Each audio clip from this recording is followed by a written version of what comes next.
Illum il-ġurnata għajla għadna kapaċi narfu speċi ta' siġra minn oħra? Imma fil-passat, missirijietna u ommijietna kellhom bosta ismijiet tal-pjanti u l-ħxejjex ta' madwarna? Naraw x'qaltilna Marija x'Kembri dwar dan.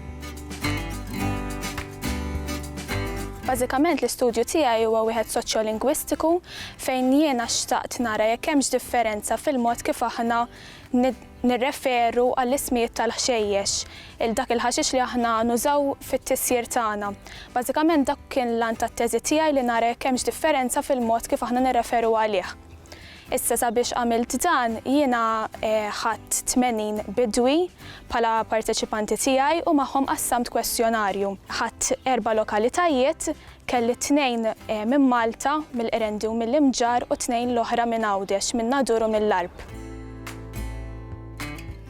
Ħafna mill-bdiewa qablu fuq ismijiet bħal Pitravi, Brunġiel, Karfus, Tursi, ma kienx hemm differenza bejniethom. Apparti minn hekk nista' ngħid li l-maġġoranza tal-ismijiet li ġbart kienu qablu fuq l-isem, però differenza ħarġet fil-mod kif dawn iddeskrivewha. Nagħtu każ dik li jiena nirreferi għaliha bħala eżempju l-fażola twila, kien hemm min qal li użaw fażola twila, fażola rqieqa, fażola ħadra, fażola friska, jiġifieri bażikament qablu fuq it-terminu fażola, però id-deskrizzjoni li taw kienet differenti.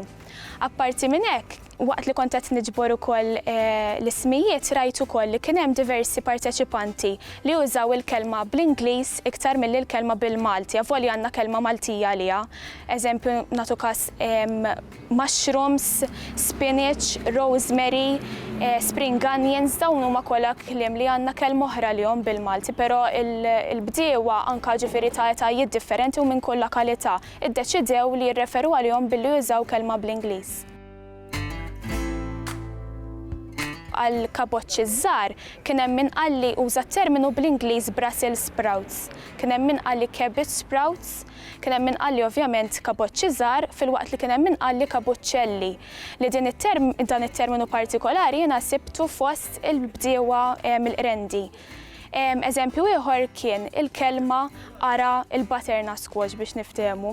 Kien hemm min qalli butternut squash uża t-terminu mill-Ingliż. Kien hemm min qalli ara tal-fliexkun aħmar, kien hemm min qalli ara torka u kien hemm min qalli wkoll ara bomblija.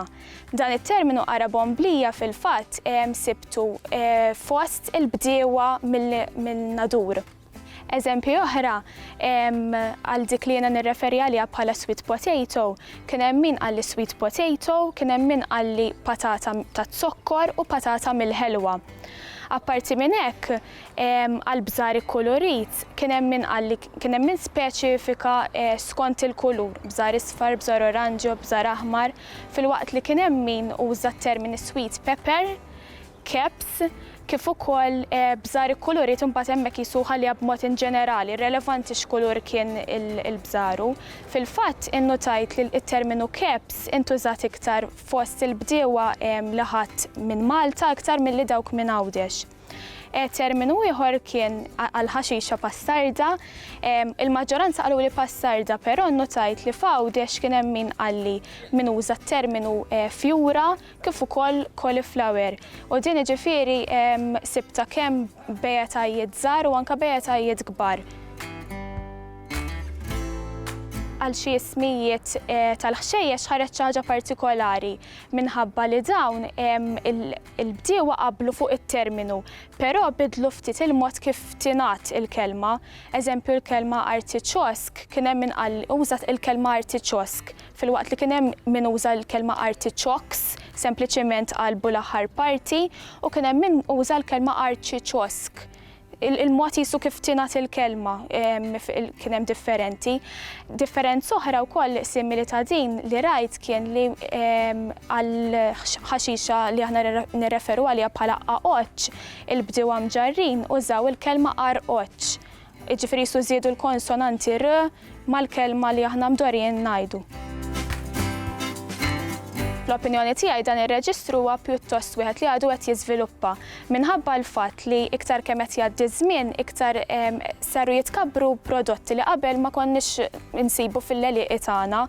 fil-fatt għalkemm dawn il-prodotti ħafna mill-bdiewa jirreferu għalihom billi jużaw it-terminu bl-Ingliż kif anke ħareġ mill-istudju tiegħi nista' ngħid li avolja għandna l-kliem bl-Ingliż li huwa l-iktar popolari, xorta waħda ħarġu kliem varjanti li huma bil-Malti għal dik il-kelma bl-Ingliż.